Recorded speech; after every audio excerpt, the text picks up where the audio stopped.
يا من صليت بكل الأنبياء يا من في قلبك رحمة للناس يا من حمدا شاكرين حمدا ناعمين حمدا يبي نعمه ويكافئ مزيده رب اشرح لي صدري ويسر لي أمري واحلل عقدة من لساني يفقهوا قولي إلهي أنت مقصودي ورضاك مطلوبي أعطني محبتك ومعرفتك. Puji syukur alhamdulillah bahwa pada enzing puniki kula kali pendengar sami kabeh dipun paring Allah Subhanahu wa taala kewarasan, kesehatan, keberkahan, kekuatan iman lan Islam sehingga saged hadir saged dugi datang undanganipun Allah Subhanahu wa taala yaniku sareng-sareng nglampahi salat subuh berjamaah. Mudah-mudahan niatan ibadah kula kali panjenengan sami kabeh baik ibadah salat subuh berjamaah, ibadah zikirane, iktikafe, taklime dan ibadah-ibadah sanese muga-muga dipuntan bila dipun ridho datang Allah Subhanahu wa taala. Amin amin ya rabbal alamin. Para sederek, para rawuh, para jamaah ingkang dipun mulyakaken datang Allah Subhanahu wa taala.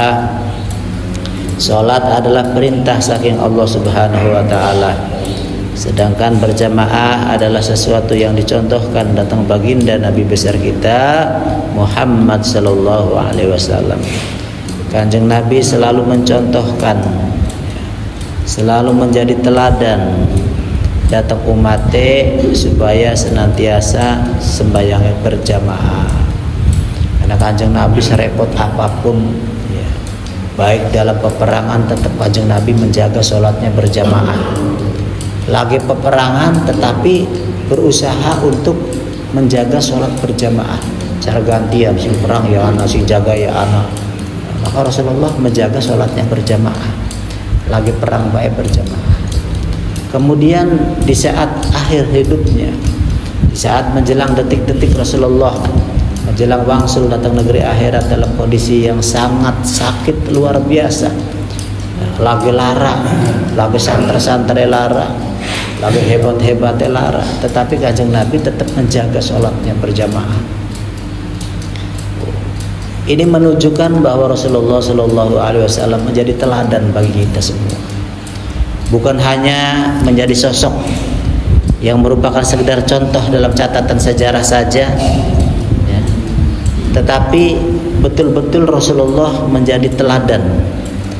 Ya, beliau meneladani berarti mengintegrasikan nilai-nilai kejujuran, nilai-nilai kemuliaan dalam kehidupan pula sehari-hari. Jadi Rasulullah menyontohkan berbagai banyak hal, bukan dalam hal ibadah ritual saja, hubungan dengan Allah saja, tetapi juga dalam konteks sosial, dalam bermasyarakat, ya, dalam kehidupan sehari-hari Rasulullah mencontohkan bagaimana supaya menjadi teladan bagi umatnya. Maka begitu Rasulullah sering menyebut-nyebut umatku, umatku, umatku, begitu rindunya dengan umatnya, ya. Akhirnya para sahabat yang kala waktu itu duduk bareng bersama Rasulullah Sallallahu Alaihi Wasallam merasa cemburu karena yang disebut-sebut oleh Rasulullah adalah umatku, umatku, umatku, ummati, ummati, ummati. Maka para sahabat yang ada di sekitar itu begitu cemburunya, ya Rasulullah, siapakah ummati itu? Maka dijawab oleh Rasulullah, umatku adalah orang yang tidak bertemu dengan aku, di mana pada satu zaman, ya, sesudah aku tidak ada, ya, mereka tidak kenal dengan aku, tidak tahu dadek pengadekku, tidak tahu rupaku, tidak tahu cara aku berbicara, bagaimana aku sholat, bagaimana aku berwudu, bagaimana aku berbicara, bagaimana menyampaikan, bagaimana tingkah lakuku. Tetapi mereka iman kepadaku, kata Rasulullah. Mereka yakin dan percaya dengan apa yang disampaikan oleh aku, kata Rasulullah. Sahabat bertanya, bukankah aku ini umatmu? Bukan. Kalian ini adalah sahabat-sahabatku, kata Rasulullah. Sahabat itu adalah orang yang bertemu langsung dengan Rasulullah Sallallahu Alaihi Wasallam. Kehidupannya saat bertemu dengan Rasulullah, mereka tahu bagaimana sosok Rasulullah, bagaimana Rasulullah berbicara, bagaimana Rasulullah bertingkah laku, bagaimana Rasulullah melaksanakan sesuatu. Mereka selalu mengiringi Rasulullah. Mereka tahu bagaimana Rasulullah memberi teladan secara langsung. Tetapi umatnya adalah orang-orang yang tidak tahu, ya, apalagi kita di akhir zaman, di mana tidak tahu bagaimana Rasulullah bertutur kata, bagaimana Rasulullah menyampaikan sesuatu, bagaimana Rasulullah bertingkah laku. Kita tidak ada yang tahu, tetapi kita yakin kepada Rasulullah, kita percaya. Maka umatku ini, kata Rasulullah, adalah orang-orang yang dirindukan oleh Rasulullah Sallallahu Alaihi Wasallam. Lah, maka hadirin jamaah yang dimuliakan oleh Allah Subhanahu Wa Taala, jadi sekali lagi keteladanan Rasulullah Sallallahu Alaihi Wasallam bukanlah sekedar catatan sejarah yang usang, melainkan prototip ideal bagi setiap manusia dalam segala aspek kehidupan, menjadikan contoh. Beliau adalah manifestasi hidup dari nilai-nilai Al-Quran. Karena beliau meneladani, ya, meneladani kita semua, berarti mengintegrasikan kejujuran, kemuliaan, adab, ya, sampai denyut nadi kita pun, jenut nadi kehidupan kita, baik dalam lingkup pribadi maupun keluarga, juga di dalam masyarakat, selalu mencontoh apa yang dicontohkan oleh baginda Nabi besar kita Muhammad Sallallahu Alaihi Wasallam. Nah, maka hadirin jamaah yang dimuliakan oleh Allah Subhanahu Wa Taala, Allah sampaikan di dalam Al-Quran, A'udzu billahi minasyaitonir rajim. Bismillahirrahmanirrahim. Laqad kana lakum fi Rasulillahi uswatun hasanatan liman kana yarjullaha wal yawmal akhir wa dzakarallaha katsira. Maka cara Gusti Allah tentang Al-Qur'an disampaikan, diinformasikan untuk kita semua, ya, bahwa sesungguhnya telah ada pada diri Rasulullah itu suri teladan, contoh, suri teladan yang baik, contoh yang baik bagimu, bagi orang-orang yang mengharap ridha Allah, bagi orang-orang yang mengharap rahmat Allah Subhanahu Wa Taala dan kedatangan hari kiamat. Dan dia banyak menyebut Allah, wa dzakarallaha katsira, banyak berzikir kepada Allah Subhanahu wa Ta'ala. Maka hadirin jamaah yang dimuliakan oleh Allah Subhanahu wa Ta'ala, jadi Rasulullah dalam kehidupannya, ya, dalam kesehari-hariannya begitu banyak dirindukan orang. Maka perjalanan Rasulullah ini selalu diiringi oleh para sahabat, ya. Kemanapun Rasulullah pergi, pasti sahabat selalu mengikuti, karena memang luar biasa. Rasulullah bukan tipe seorang pendendaman. Rasulullah adalah tipe yang sangat sayang, ya, sangat sayang. Nah, maka yang dimaksud tadi mengharapkan rahmat, ya, mengharapkan rahmat Allah itu, inti dari keteladanan Nabi adalah rahmatan lil alamin.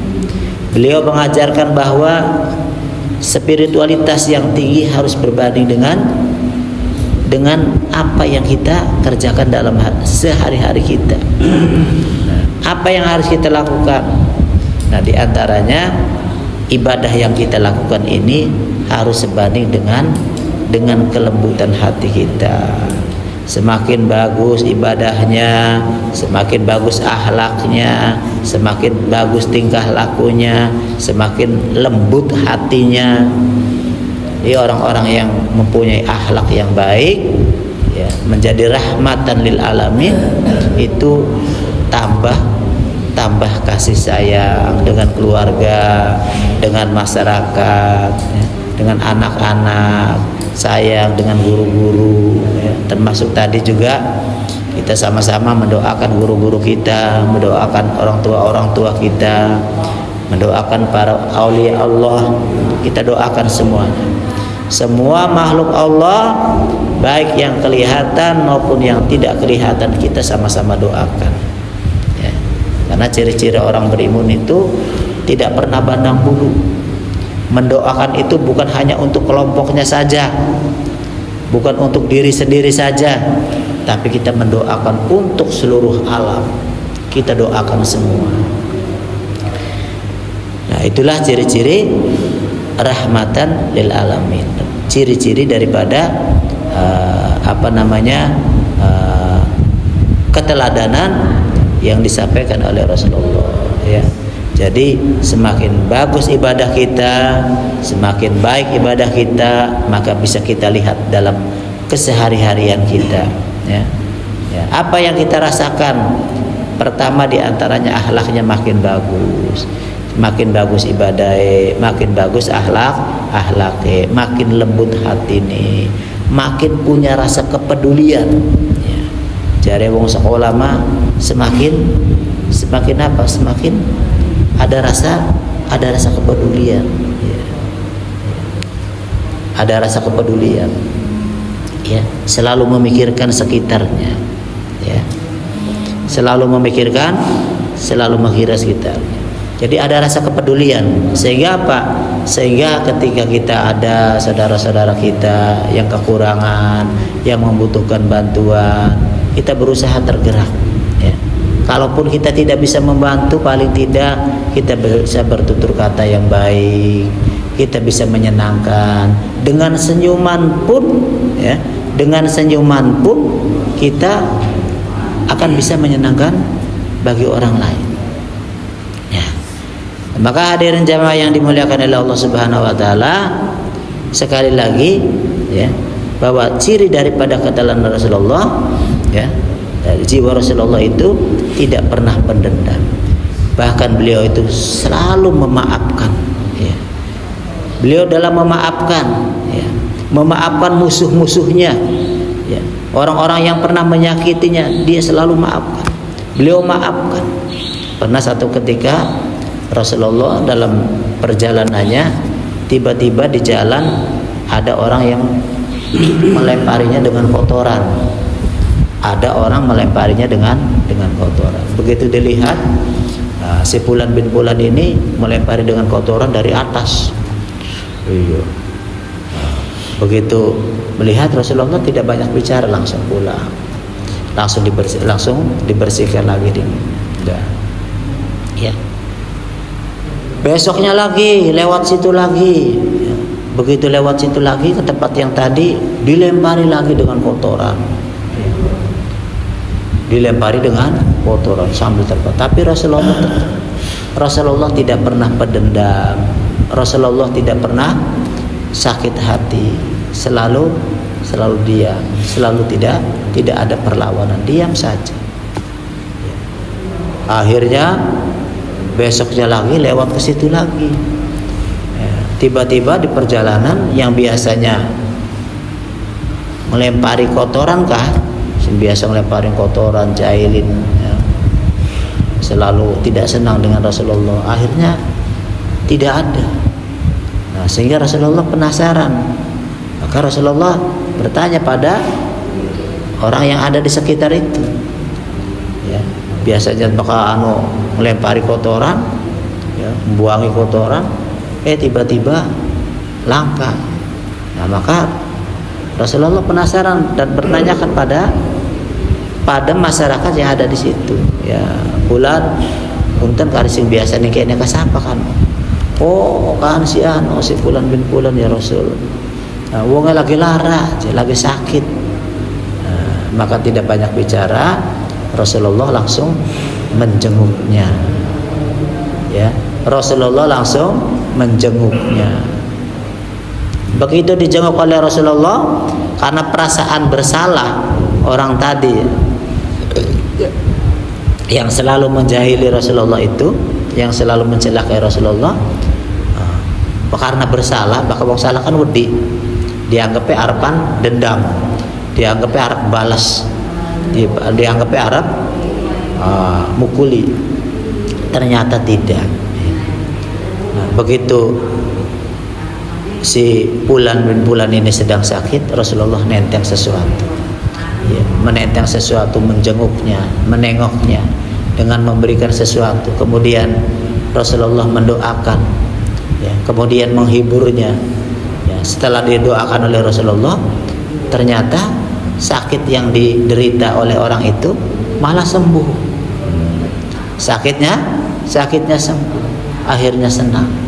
Kemudian dia minta maaf pada Rasulullah.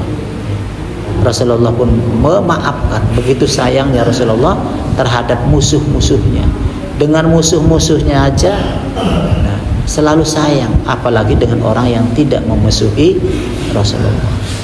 Didoakan, akhirnya si Fulan tadi yang biasa jahili Rasulullah tuh akhirnya masuk Islam, akhirnya taat kepada Allah, akhirnya taubat, memperbaiki dirinya, akhirnya menjadi orang yang beriman. Begitu mulianya akhlak Rasulullah, ya. Begitu mulianya akhlak Rasulullah, sehingga sampai musuhnya pun orang yang membenci jadi akhirnya sayang kepada Rasulullah. Maka hadirin jemaah yang dimuliakan oleh Allah Subhanahu wa taala, jadi sekali lagi bahwa keteladanan yang dilakukan oleh Rasulullah ini patut kita contoh, harus kita contoh, ya. Bukan hanya dalam hal ritual spiritual saja, bukan hanya sekedar dalam sholat saja. Sholat masih jelas, ya, tadi tuh disampaikan Rasulullah selalu berjamaah, ya. Makanya kita ditulis di atas tuh, ya, di atas running tag. Nah, itu salah satunya kebiasaan Rasulullah adalah menjaga sholatnya berjamaah. Kemudian yang kedua itu ada tujuh kebiasaan Rasulullah, hanya sebagian kecil saja. Nah, sengaja kita tulis di running tag supaya apa? Supaya kita diingat-ingat terus, supaya kita tahu kebiasaan Rasulullah itu apa. Di antara salah satunya adalah sholat berjamaah. Kemudian Rasulullah selalu baca Quran. Kemudian Rasulullah selalu zikiran. Rasulullah selalu melaksanakan sholat duha. Kemudian bersedekah. Semua ada tujuh kebiasaan Rasulullah. Kita tulis di running tag sebagai bahan pengingat kita para jamaah agar senantiasa kita meneladani, mencontoh apa yang dilakukan oleh Kanjeng Nabi kita, Nabi Muhammad sallallahu alaihi wasallam. Maka hadirin jemaah yang dimuliakan oleh Allah Subhanahu wa taala. Jadi Allah pun sampaikan di dalam Al-Qur'an, "Wa ma arsalnaka illa rahmatan lil alamin." Dan tidaklah kami mengutus kamu, kata Allah, melainkan untuk menjadi rahmat bagi semesta alam. Menjadi rahmat bagi semesta alam. Dan ini tidak mudah. Kita melatih diri kita menjadi orang-orang yang penyayang, yang selalu memaafkan, ya.